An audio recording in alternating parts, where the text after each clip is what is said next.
The thing outside the tent, the first scream didn't sound human. That's what Caleb would remember later. Not the cold, not the smell, not even the breathing. The scream, it came from somewhere deep in the trees, long, distorted, like something trying to copy a person but not getting it right, and then everything went quiet. Caleb and his older brother Mason had driven 4 hours into the mountains of Sierra National Forest for a weekend camping trip. No cell service. No cabins.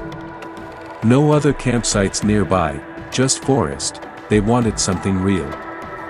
Something off the grid. They got it. The campsite sat near a dried riverbed. Pine trees towered overhead, their branches tangled like black veins against the evening sky. The air smelled like sap and cold dirt. Mason had insisted on hiking farther than recommended. Less people, he'd said. That was the point. By the time the sun sank, the woods felt wrong, not dangerous, just aware. The scream came around 11:47 p.m. Caleb checked the time because he couldn't sleep. Something about the forest noise had changed. Then the sound ripped through the trees. It started like a woman yelling for help. Then it bent into something else, long warped. Echoing, Mason bolted upright inside the tent. What the hell was that? They both listened. Nothing. No wind. No insects. No distant animal movement. The forest had shut off. Probably a fox. Mason said finally, but he didn't sound convinced. Caleb had grown up camping. He knew fox screams. He knew coyotes. He knew owls. That wasn't any of those. They lay back down. 5 minutes passed. Then came the second sound. Footsteps. Slow. Crunching over dry branches. Circling the tent. Caleb's chest tightened. The footsteps weren't random. They moved with intention. Step. Pause. Step. Pause. Like whoever, or whatever, was out there was listening between movements. Mason reached for the flashlight but didn't turn it on. The steps stopped directly behind Caleb's side of the tent. So close he could hear breathing, low, wet, not like a deer, not like a bear. It sounded like lungs struggling to pull air through something thick. Caleb froze. The breathing matched his own rhythm. Inhale, exhale, inhale, exhale, like it was syncing with him. Then something brushed the side of the tent, slowly, dragging downward. Fabric shifted inches from Caleb's face. Mason finally flicked on the flashlight.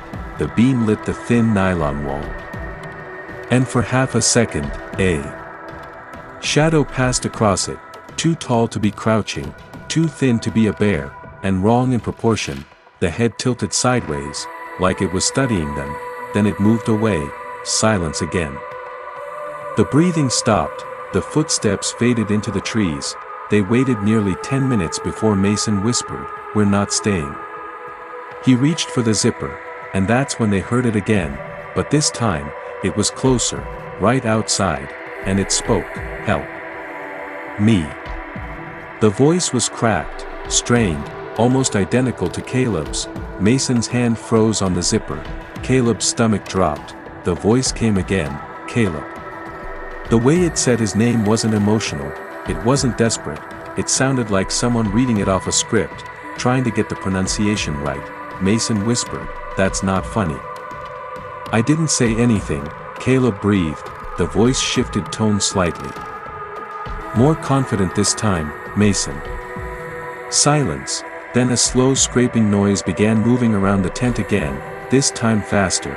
The footsteps were no longer cautious. They were circling, testing, learning. Mason made the worst decision of his life. He unzipped the tent. Just a crack. Flashlight ready. The beam sliced into darkness. Pine trees. Cold mist. Empty ground. Nothing. He stepped halfway out. Caleb grabbed his arm. "Don't." Mason shook him off. "There's nobody out here." He took 3 steps forward. The forest looked normal. Too normal. Caleb leaned toward the tent opening, and that's when he noticed something. There were no stars in the sky above them. The trees blocked some of it, but not all. It was just black, flat, like a ceiling. Mason turned back toward the tent. "You see that?" He never finished. Something moved behind him, Fast, silent, Caleb saw only fragments, long limbs, pale surface, too many joints bending the wrong way. It unfolded from behind a tree like it had been folded there, and it was tall, unnaturally tall. Mason didn't even have time to scream. The thing grabbed him, not violently, just efficiently. One hand over his mouth, another around his torso. And then, it pulled him backward into the trees. No struggle, no sound, just gone. Caleb couldn't move, his brain refused to process what had happened. The forest stayed quiet, no branches snapping, no running footsteps, just stillness. And then, from somewhere deeper in the woods, Mason's voice screamed, but it wasn't fear, it was wrong, like earlier, distorted, practicing. Caleb didn't wait, he ran. He didn't pack anything, didn't grab the keys, didn't even zip the tent.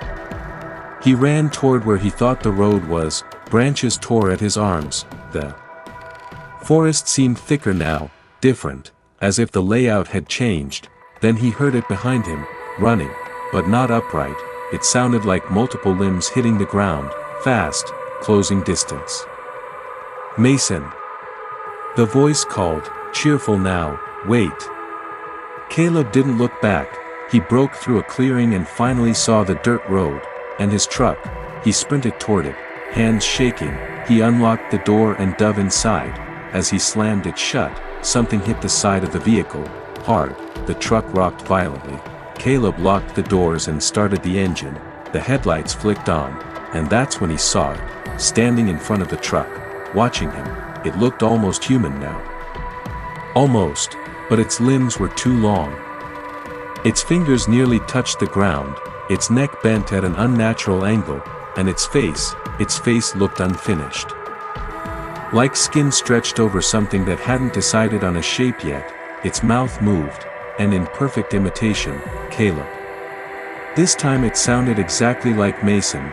Caleb slammed the gas, the truck lurched forward, the thing didn't jump away, it simply folded downward, disappearing under the headlights. There was no impact, no thud, nothing.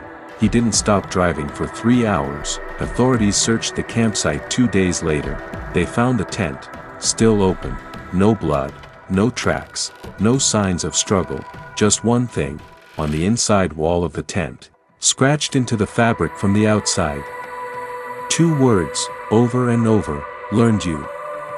Caleb never went camping again, but sometimes, late at night, he hears breathing outside his apartment window, matching his rhythm. Inhale, exhale, inhale, exhale, and once, just once, he heard Mason's voice whisper from the hallway, almost right. Like and subscribe for more creepy stories and suspenseful horror.